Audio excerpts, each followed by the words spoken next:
আঁতুর ঘর, যেটাকে সুতিকা গৃহ বলা হয়। আমরা ভিতরে গিয়ে দেখব এই সংগ্রহশালায় কি কি রাখা আছে।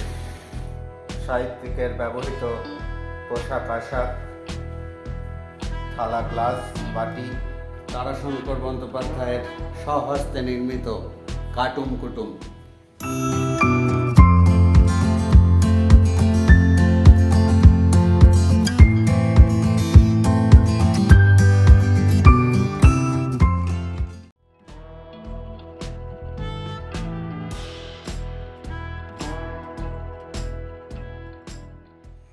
এই মুহূর্তে আমরা দাঁড়িয়ে আছি তারাশঙ্কর বন্দ্যোপাধ্যায়ের কাছারি বাড়িতে।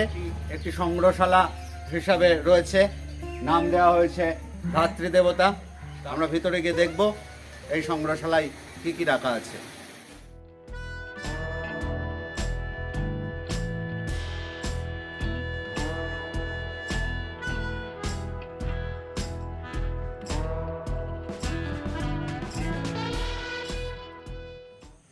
গেট থেকে ভিতরে ঢুকে আমাদের চোখে পড়ল সাহিত্যিক তারাশঙ্কর বন্দ্যোপাধ্যায়ের সুন্দর একটি পূর্ণ অবয়ব মূর্তি। সপ্তাহের 7 দিন এই সংগ্রহশালা খোলা থাকে, 11টা থেকে 5টা পর্যন্ত। সোমবার বন্ধ থাকে। 10 টাকা টিকিটে এই সংগ্রহশালা পরিদর্শন করা যায়।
আমরা এই মুহূর্তে তারাশঙ্কর বন্দ্যোপাধ্যায়ের ধাত্রীদেবতার বাড়িতে সংগ্রহশালার ভিতরে রয়েছি।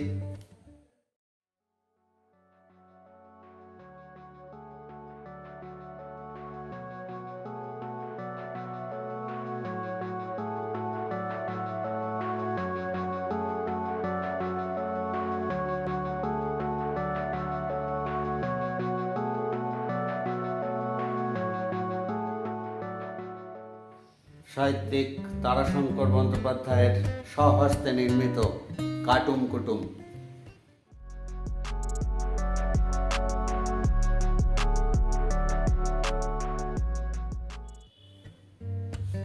সেই সময়ে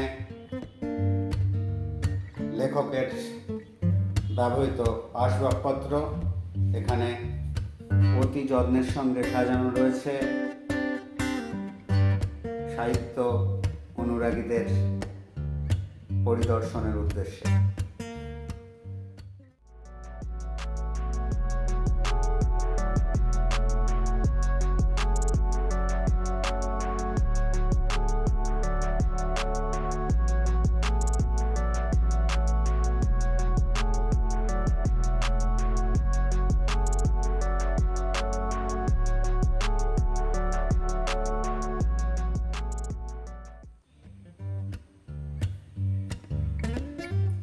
সাহিত্যিকের ব্যবহৃত পোশাক আশাক, থালা, গ্লাস, বাটি এখানে সযত্নে রাখা রয়েছে।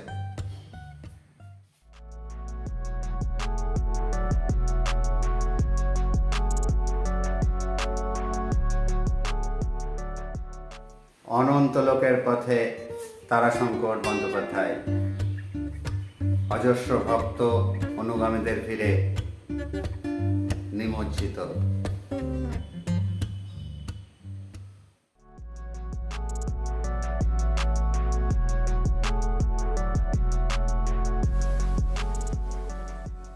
তারাশঙ্কর বন্দ্যোপাধ্যায়ের ব্যবহৃত বাদ্যযন্ত্র বিশেষ, ব্যবহৃত বইপত্র,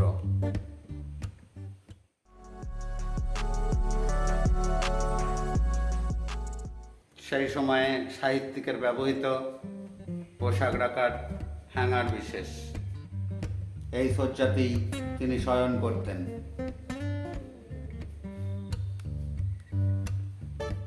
একজন লেখকের কাছে যা অমূল্য তা হলো তার কলম। এখানে রাখা আছে সাহিত্যিকের ব্যবহৃত কলমগুলি, রাখা আছে চশমা, হাতঘড়ি এবং পেপারওয়েট। সাহিত্যিকের ব্যবহৃত বিখ্যাত গল্পগুলির পাণ্ডুলিপি এখানে সযত্নে সংরক্ষণ করা আছে। বর্তমানে এখানে লোকজন আসার একটা বিশেষ কারণ হলো, আপনারা জানেন যে তিনি নোবেল কমিটিতে মনোনীত হয়েছিলেন 1971 সালে এবং সে সময় তিনি মারা যান। তার আগেই সে বছর পাবলো নেরুদা পেয়েছিলেন। 50 বছর পর পর এই এমবার্গোটা চলে যায়, তো পাবলিশ করেছেন নোবেল কমিটি তাদের তো তারাশঙ্কর নোবেলের জন্য নমিনেটেড হয়েছিলেন, 8 নম্বরে নাম ছিল তার। এইটি তারাশঙ্করের ধাত্রী দেবতা বিখ্যাত উপন্যাসের নাম অনুসারে তিনি ওই 60-এর দশকে তার পুত্রসম জামাতা মারা যাওয়ার পর তিনি ঠিক করেছিলেন কলকাতায় থাকবেন না, এখানে এসে থাকবেন। তখন তিনি এই বাড়িটাকে, মূলত এটি তারাশঙ্করের পূর্বপুরুষের কাছারি বাড়ি, ক্ষুদ্র জমিদার ছিলেন তারা, তো সেই কাছারি বাড়িটিকে তিনি তার মনের মতো করে গড়ে তুললেন। এখানে একটা বাগান করলেন এবং এটা একটা গোলা বাড়ি ছিল, এটার নাম দিলেন গোলঘর। এই গোলঘর থেকেই তিনি গ্রামের চিঠিগুলো লিখতেন। তো বন্ধুরা, চলো দেখে নেওয়া যাক এক ঝলক সাহিত্যিক তারাশঙ্কর বন্দ্যোপাধ্যায়ের পৈতৃক বাড়ি, যেখানে তিনি জন্মগ্রহণ করেছিলেন। এবং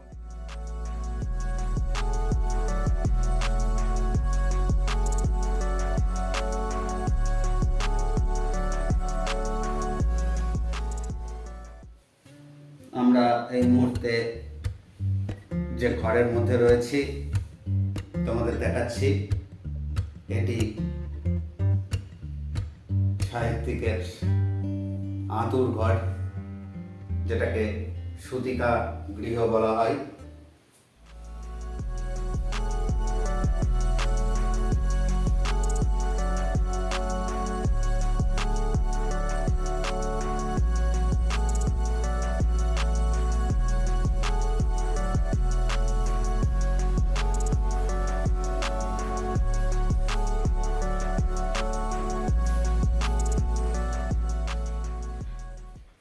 সমস্ত জীবের যিনি ধাত্রী, তিনি ধরিত্রী। জাতির কাছে তিনিই দেশ, মানুষের কাছে তিনিই তো বাস্তব ধাত্রী দেবতা। আমি তারাশঙ্কর বন্দ্যোপাধ্যায়ের প্রাতুষ্পুত্র। আমি এই জন্মভিটেতেই বাস করি। এটি ওনার তারাশঙ্করের জন্মভিটে, আতুরঘর, বার্থপ্লেস। এটা 200 বছরের মাটির বাড়ি। 126 বছর আগে কথাসাহিত্যিক তারাশঙ্কর বন্দ্যোপাধ্যায় যেখানে আপনি গেলেন ওইখানে জন্মগ্রহণ করেছেন। এটি 1 যুগ আগে হেরিটেজের তকমা পেয়েছে। তারাশঙ্করই প্রথম সাহিত্যিক যিনি বাংলা সাহিত্য 1967 সালে জ্ঞানপীঠ পুরস্কার পান। তারাশঙ্করের পূর্বে কোনো বাঙালি সাহিত্যিক জ্ঞানপীঠ পায়নি। তারাশঙ্করের পরে বিষ্ণুদেবী, আশাপূর্ণা দেবী, 95 এবং আশ্রিতা দেবী জ্ঞানপীঠ পেয়েছে।